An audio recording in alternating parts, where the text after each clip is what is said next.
నమస్కారం నిర్మా.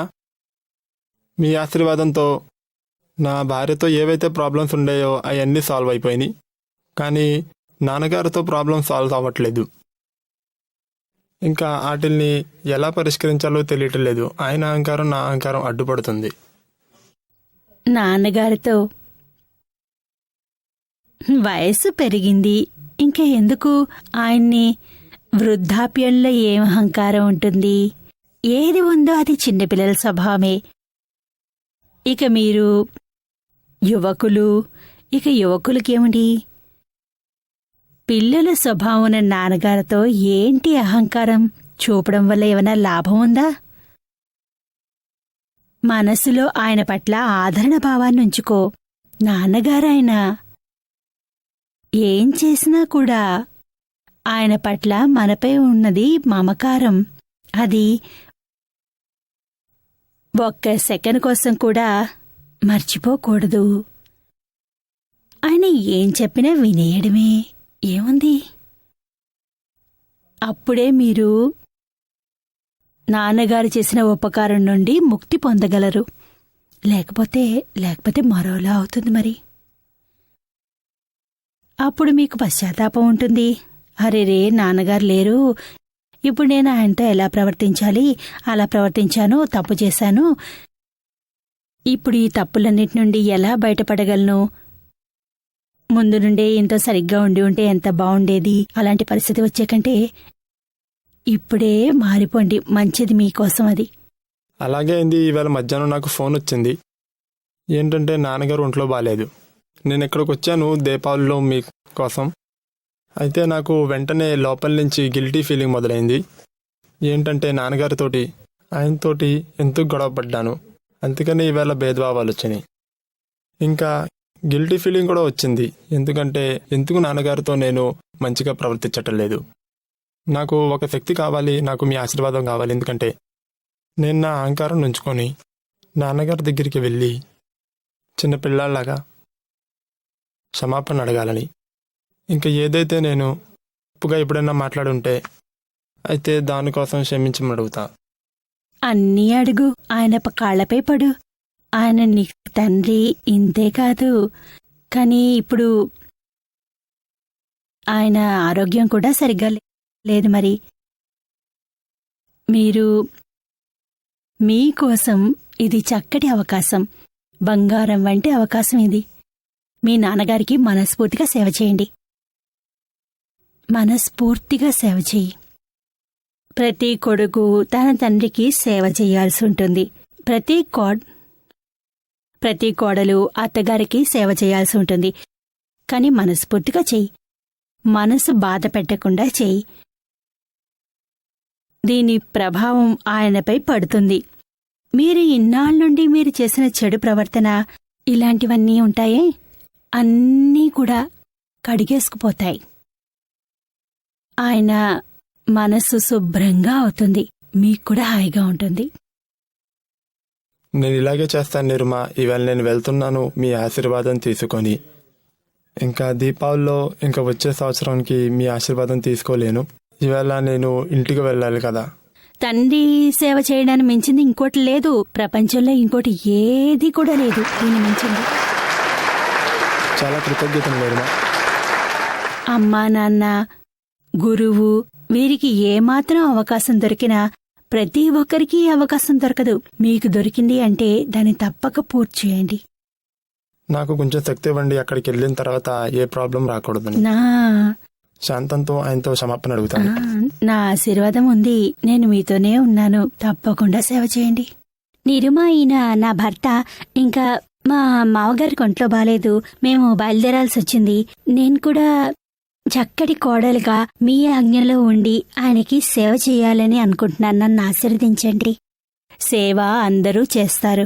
సమాజ భయంతో, కుటుంబ ఒత్తిడి వల్ల చేస్తారు. కానీ మనసుతో, ప్రేమతో, భక్తితో మనసు చెడిపోకుండా చేస్తే దానికి విలువ ఉంది. ఇంకా వారితో ఎలాంటి నియమం ఉంటుందంటే, ఎవరైనా మంచాన పడితే వారి అహంకారం పటాపంచలైపోతుంది. వారు నిస్సహాయంగా అయిపోతారు. అలాంటప్పుడు వారికి ప్రేమగా ఎవరైనా సేవ చేస్తే గనక దాంట్లో ఎంత మజా ఉందో వారి మనసుని గెలుచుకోగలరు. చక్కగా గెలుచుకోగలరు మీరు. నిరుమా, నేను మీ దగ్గరికి వచ్చాను కదా, అంతకుముందు నేను అనుకునేదాన్ని నేను సెపరేట్ అయి వెళ్ళిపోవాలి అని, అత్తగారు మావగారితో కలిసి ఉండొద్దు అని. కానీ ఉన్నట్టుండి ఆయనకి ఆరోగ్యం దెబ్బతిందని తెలిసినప్పటి నుండి నాకు బాధగా ఉంది. నేను అలా ఆలోచించినందుకు చాలా తప్పు చేశాను. నేను ఆయనకి సేవ చేస్తాను. మరి ప్రతి కొడుకు తన తండ్రికి సేవ చెయ్యాలి. ప్రతి కోడలు అత్తగారికి సేవ చేయాల్సి ఉంటుంది. ఆ నిరుమా, ఇలాగే చెయ్యాలి. మీ ఆశీర్వాదంతో మీ కృపని నేను పోగొట్టుకోదలుచుకోలేదు. నా ఆశీర్వాదం ఉంటుంది. నా భారతదేశ స్త్రీలకు ఇదే ఆభూషణం. వారికి నగలు, తన భర్త, వృద్ధులైన అత్తమామలకి సేవ చేయడం అనేది. పెద్ద పెద్ద నగలు పెట్టుకుని పార్టీలో షో చేస్తే అది మనకి సంస్కృతి కాదు, శోభిల్లదు. ఇలాంటి సంస్కారం మనకి లేదు. అమ్మా నాన్న అత్తమామల సేవ చెయ్యాలి మనం. ఇదే మన భారత స్త్రీల సంస్కారం. నిరుమా, ఇక్కడవన్నీ మేము మిస్ అవుతాము. సత్సంగ్, మిమ్మల్ని అన్నీ మిస్ అవుతాం. ఏ మాత్రం మిస్ కావు. ఇక్కడ లభించేదానికి కొన్ని వేల రెట్లు మీ మావగారికి సేవ చేయడంలో లభిస్తుంది. నిరుమా, నా మనసులో బాధ పూర్తిగా పోయింది. ఇప్పుడు మిమ్మల్ని వదిలి వెళ్ళిపోతున్నా.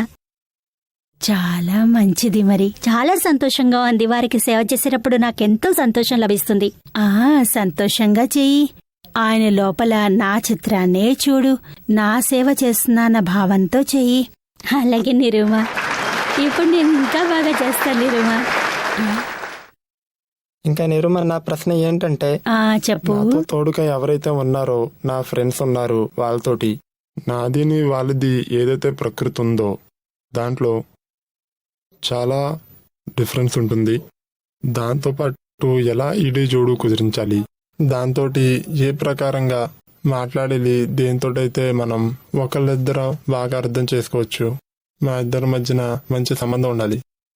అదేమిటంటే, మన మిత్రులతో, మన భార్యతో, మన పిల్లలతో, ప్రతి ఒక్కరితో ఎక్కడో ఓ చోట డిఫరెన్సెస్ ఉంటాయి. ఆలోచనల్లో తేడా ఉంటుంది. వారి ఆలోచనలో, మన ఆలోచనలో ఎంతో తేడా ఉంటుంది. ఆలోచనలో భేదం ఉండటం అనేది యాక్సెప్టబులే. కానీ దీన్ని మించి ఆలోచన భేదం వల్ల మనసులో భేదాలొస్తాయి. ఇక మనసు మారిపోతుంది. మనసు పూర్తిగా మారిపోతుంది. మనసు విడిపడిపోతుంది.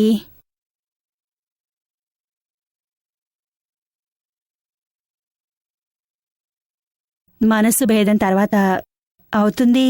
దానికంటే ముందు మతభేదం అవుతుంది. ఆలోచన తేడా కంటే ముందు మతభేదాలవుతాయి.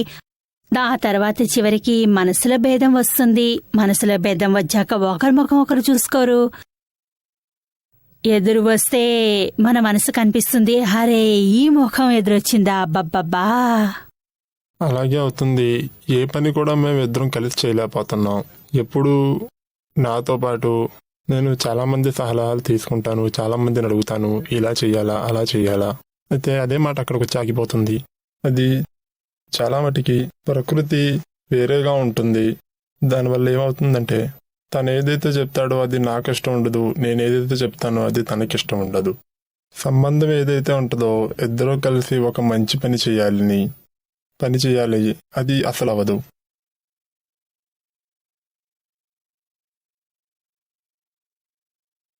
మీరే ఏదైనా పని చేయాలనుకుంటే ఇద్దరి మధ్య ఆలోచన భేదాలుంటే ఆ ఆలోచన భేదాలను ఆలోచన వరకే పరిమితం చేసి ముందుకు వెళ్ళండి. అది మీకు కనిపించాలి, ఆయన ఆలోచన నా ఆలోచన కాస్త వేరు అని.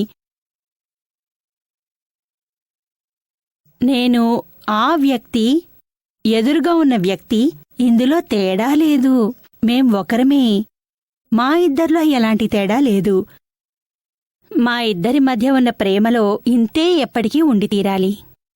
ఎంత డిఫరెన్స్ ఉన్నప్పటికీ ఈ వ్యక్తిపై మీకు మనసు లోపల బిట్టర్నెస్ వచ్చింది, చేదు భావం వచ్చింది. అది మీ తప్పు. వ్యక్తి అలాంటివాడు కాదు, అతని ఆలోచన అలాంటిది. అతను ఆ వ్యక్తి అలా ఉంటే ప్రతి ఒక్కరికి చెడుగానే ఉండాలి కదా. ఆయన మరి అలాంటప్పుడు ప్రతి ఒక్కరికి చెడా? లేదు, అలాంటిదేమీ లేదు. ఇది నాకే ఇబ్బందిగా ఉంది. అంటే మీరు ఆ వ్యక్తి ఆలోచనలు భిన్నంగా ఉన్నాయన్నట్టు. మీరు భిన్నం కాదు, మేం ఒకటే. మిత్రులం, కలిసే జీవించాలి. మేమిద్దరం వేరు కాదు, మేమిద్దరం ఒకటే. మిత్రులం, కలిసే ప్రతి పని చేస్తూ ఉండాలి. ఇక వీటిలో మేమిద్దరం ఎందుకు ముఖం మార్చుకోవాలి, ముఖం తిప్పుకోవాలి? ఎందుకు వారిపై చెడు అభిప్రాయం, ఒపీనియన్ తీసుకుని తిరగాలి?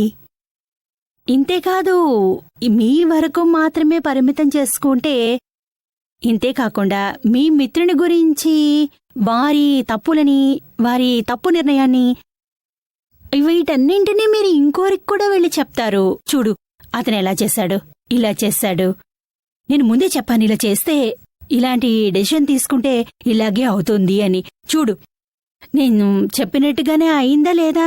అవును, అలాగే అవుతుంది. కానీ నిరుమ, ఏదైతే నష్టం వస్తుందో, నేనేదన్నా పని చేస్తే, నేనేదన్నా చెప్తే ఈ ప్రకారంగా చేస్తే నష్టం వస్తుందని, అయితే దీనికోసం ఏ దారి తీయాలి, దేనికైతే నష్టం అవుతుందో నాకు కనపడుతుంది, లేకపోతే తనకు కనపడదు. ఏం పర్వాలేదు, మీరు ఎలా అయితే చెప్తారో. ఏంటంటే తనతో పాటు ట్యూనింగ్ చేస్తే, అయితే ఈ నష్టం గురించి మీరేం చెప్పగలరు? అక్కడ కూడా నేను చెప్పినట్టుగానే నడుచుకోండి. మీకు అతను ఈ ప్రకారంగా చేస్తే అతనికి పెద్ద నష్టం వస్తుంది అని అనిపిస్తే గనక, మనకి అందరికీ నష్టం వస్తుంది. మీరు ఈ నష్టం గురించి మాట్లాడుతున్నారు కదా, ఆయనకి దీని గురించి చెప్పేటప్పుడు అహంకారంతో చెప్పకండి. చెప్పేటప్పుడు మీరు ఏదైనా మాట్లాడతారు కదా, ఆ సమయంలో మీకేమనిపిస్తుందంటే, ఇతనికి ఈ విషయం కూడా తెలీదు, ఎలాంటి డెసిషన్ తీసుకుంటాడు, మూర్ఖుడు, ఇతనికి ఎవరు చెప్తారు, ఏదైనా చెప్తే ఒప్పుకోడు కూడాను, నేను చెప్తే ఏమాత్రం ఒప్పుకోడు, ఇదేమిటి వీడు ఇలాంటివాడు, ఎప్పుడు అర్థమవుతుందో ఏమిటో, ఎప్పుడు తప్పుడు నిర్ణయం తీసుకుంటాడు. ఇలా మీ లోపల జరిగే ఈ నెగటివిటీ అనేది ఉంది కదా, ఇది కాకూడదు. ఈ విషయాలన్నీ మీ లోపల ఉన్నాయి, వీటన్నింటినీ మీరు తీసేయండి. ఇందులో నుండి మీరు బయటపడండి.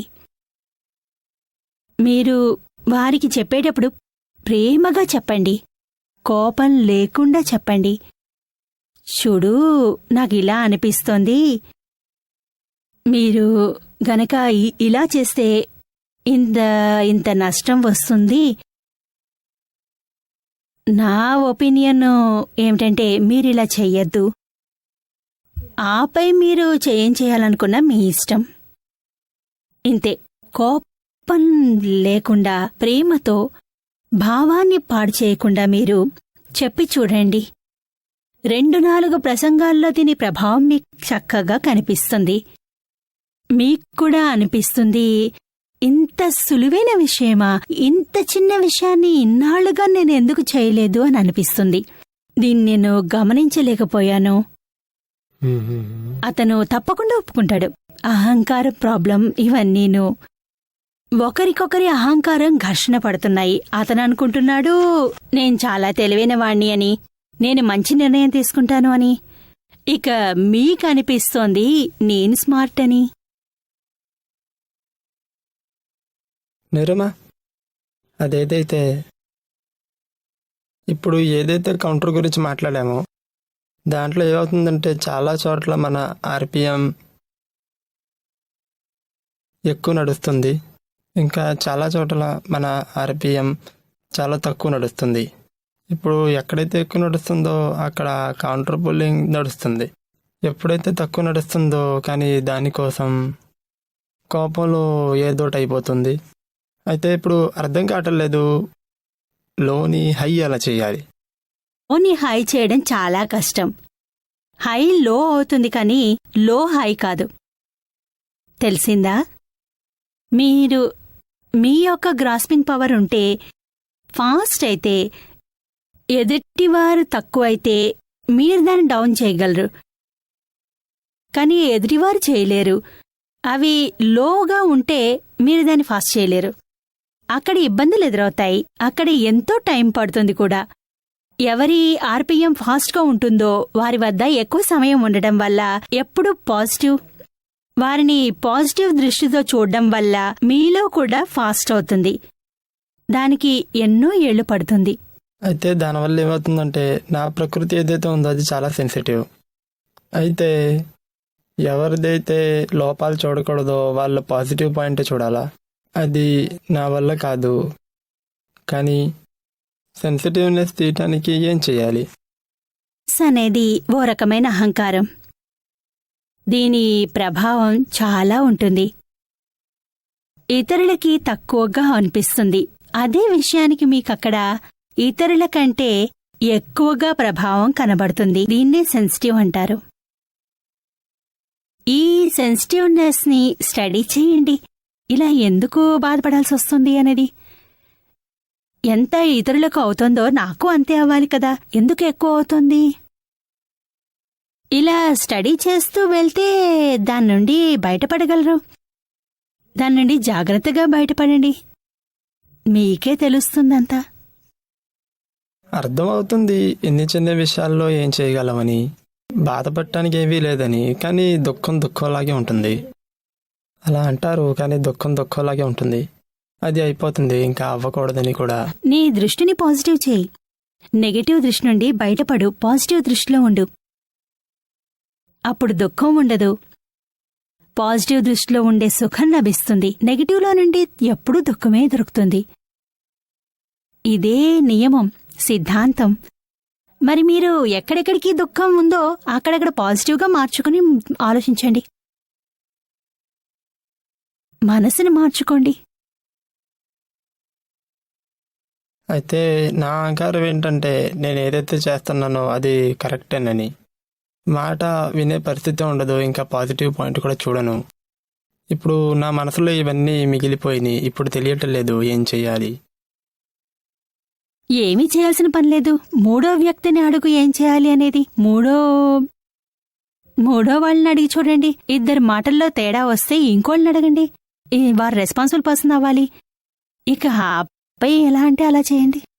నేను ఆర్పిఎం పెంచడానికి చాలా ప్రయత్నించాను, చెయ్యాలని. కానీ చేసేటప్పుడు అది అవ్వటం లేదు. ఒక్కవైపు ఏమవుతుందంటే దాని గురించి ఏదైనా ఉపాయం కొంచెం నాకు చెప్పగలరా? ఆర్పిఎం పెంచాలన్న మాట చెప్పకు. దానికి వ్యతిరేకంగా తలదించుకుని వెళ్ళిపోవాల్సి ఉంటుంది. అలాగే వెళ్ళిపోతుండు. ముందుకు వెళ్ళు. మనకి ముఖ్యం పని. నేను సరిగ్గా చేస్తాను, అలా చేయను, దాని వెనకాల పడకు. ఇంకో మూడో వ్యక్తిని అడుగు సరిగ్గా ఉందా లేదా అని. మీకు ఎవరిపై నమ్మకం ఉందో వారిని. నిరుమా, మా బావగారు తోటికోడలు ఉన్నారు. మేము అంటే బాంబేలో ఉంటారు వాళ్ళు. సుమారుగా 9-10 ఏళ్ల నుండి మాట్లాడుకోము. నేను తోటికోడలు. మరి ఎంతో నాకు బాధగా అనిపిస్తూ ఉంటుంది. మనసులో దుఃఖంగా ఉంటుంది. జ్ఞానం లేకనప్పుడు ముందు అనిపించేది వాళ్ళు చెడ్డవాళ్ళు అని, వాళ్లే మాట్లాడరు మాతో అని. కానీ ఈ జ్ఞానం పొందాక నాకు చాలా దుఃఖంగా ఉంటుంది. ఇప్పుడు పాయల్దే తప్పు, మరి సారీ చెప్పడానికి బుద్ధి ఏమంటుందంటే క్షమించమని అనడానికి వెడితే వారు ఇన్సల్ట్ చేస్తే అప్పుడు ఏం చెయ్యాలి అని. మనసులో ప్రతిక్రియ చేసుకుంటూ ఉండు. కొంచెం అవుతుంది, ఎక్కువ కాదు. మరి కాస్త ట్రై చేయి. ఆ తర్వాత క్షమించమని అడగడానికి వెళ్ళు. ఏముంది అప్పుడు? అంటే నిరుమా వాళ్ళని క్షమించమని అడగనా? ఆ వెళ్ళు, తప్పే ఉంది. వాళ్ళు ఇన్సల్ట్ చేస్తే మాత్రం ఏమైంది?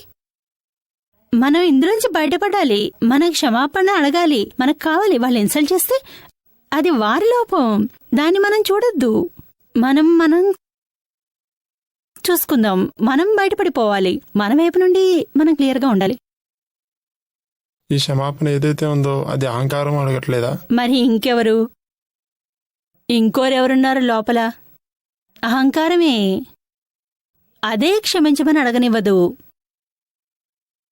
దాన్ని నాశనం చేసేయాలి. దాన్ని నాశనం చేయలేకపోతే ఏ విధంగానూ ముందుకు వెళ్ళలేవు.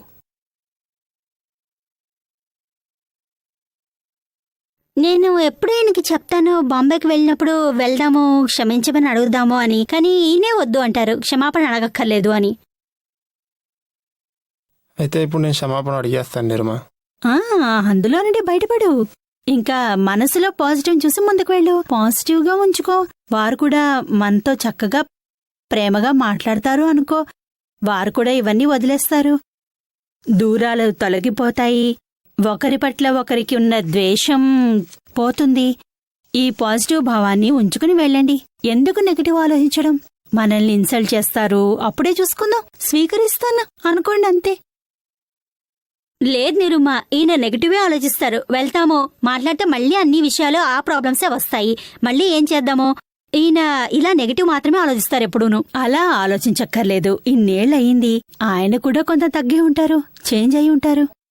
పాజిటివ్గానే వెళ్ళండి. ఆయన ఇన్సల్ట్ చేశారే అనుకోండి, మళ్ళీ క్షమించమని అడిగి, మా వల్ల మనసు బాధపడింది మీకు, మమ్మల్ని మళ్ళీ క్షమించండి అని అడిగితే సరిపోతుంది. మళ్ళీ మీకు బాధ కలిగించామని చెప్పేసి వచ్చేయండి.